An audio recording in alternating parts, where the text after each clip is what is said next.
How to transfer money from TD Bank app. Hi guys, welcome to our channel. Let's begin. In this video, I will guide you on how you can transfer money on TD Bank app. For this, you want to download and install the TD Bank app on your device. Head over to Play Store or App Store and then search for TD Bank. Then this is the application that you want to download and install.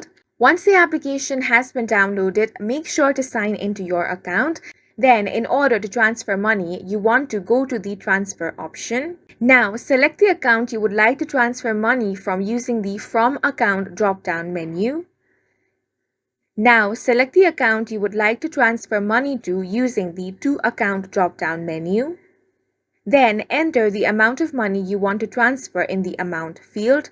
Alternatively, you can select one of the preset buttons for $50, $100, or $250.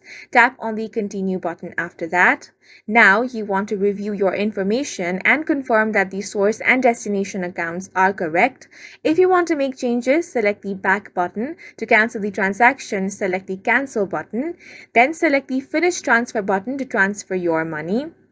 You will receive a message and confirmation number from your records, and in this way, you will be able to transfer money on TD Bank app. And that's it for this video. If you found it helpful, please make sure to hit the like button and subscribe for more videos like this.